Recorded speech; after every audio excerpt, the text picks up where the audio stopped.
This tiny scorpion faced off against a venomous snake, and what happened next was genius. The desert floor shimmered under the burning sun, but beneath the heat lay a scene no one expected to witness. In the dust, two silent killers crossed paths both feared, both deadly, but only one would walk away. A venomous snake, its tongue flicking through the air, scanned the ground for its next victim. Yet only inches away, a scorpion raised its claws and arched its tail, armed with poison that could bring even giants to their knees. What happened next was a battle so small, yet so terrifying, it could only end in one creature's downfall. The snake slithered closer, muscles rippling with controlled precision, its scales glinting like polished armor.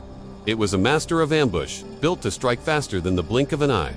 Every twist of its body pressed against the sand, leaving trails like warnings etched into the earth. The scorpion, far smaller, seemed doomed against such a predator.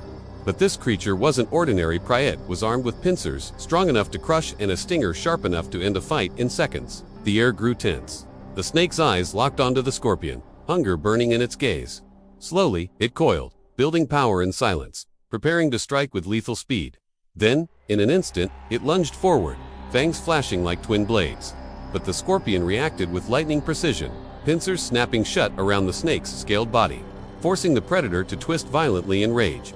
The sand exploded around them as predator and prey tangled in a brutal struggle. It all happened so fast that if you blinked, you would have missed it.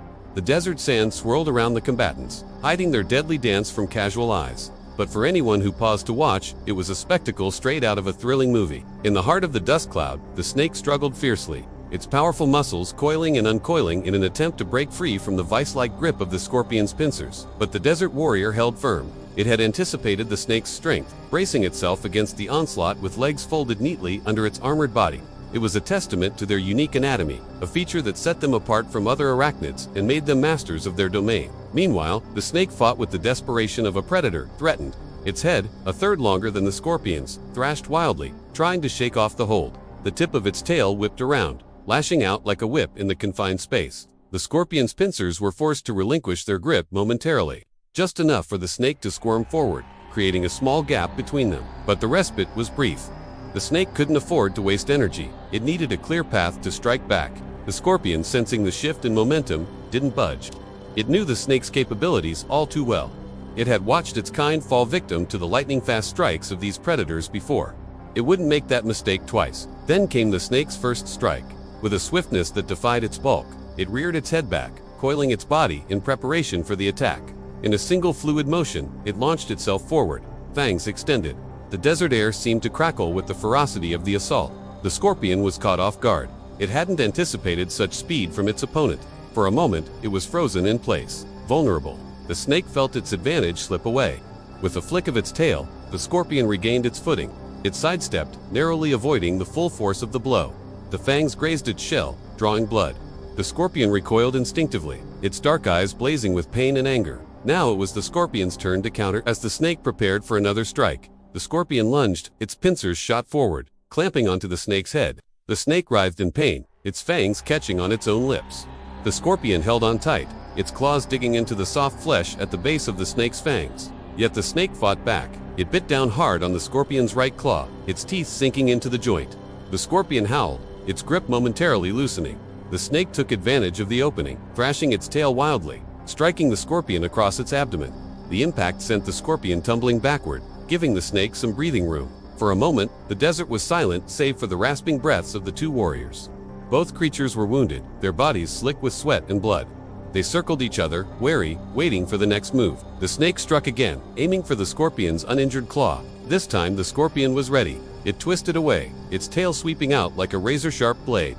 The cut was deep, drawing blood from the underside of the snake's belly.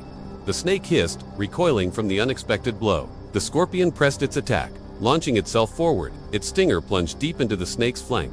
The snake screamed, a high-pitched squeal that cut through the stillness of the desert. The scorpion held its ground, its body rigid as the venom flowed into the snake. The sight was both gruesome and awe-inspiring, a display of raw survival instincts in the harsh environment where every creature was a potential meal or prey.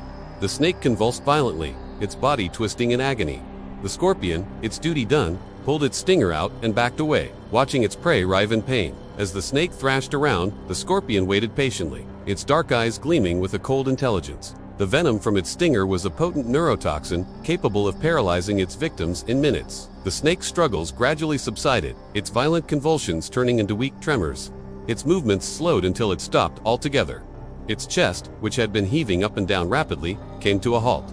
The silence in the desert was deafening. The only sound was the faint buzzing of insects. The scorpion stared at its fallen foe, its body still twitching slightly. After a few moments it moved closer to the snake, inspecting it with its sensitive antennae. The snake remained motionless, its tongue no longer flicking out to taste the air. Its eyes, once alive with predatory hunger, were now dull and staring. The scorpion, satisfied that its venom had done its work, turned and walked away. It disappeared into the maze of sand dunes, leaving the dead snake in the open space where they had battled. With the death of the snake, the cycle of life and death in the desert continued. The snake, once a feared predator, now became prey itself, its body left to be scavenged by other desert dwellers. The scorpion, the victor, retreated to its burrow, the memory of the battle adding another notch to its silent, unseen victories. In the grand theater of nature, where every act is a testament to survival, this tiny battle between a scorpion and a snake was a spectacle of raw courage and resilience.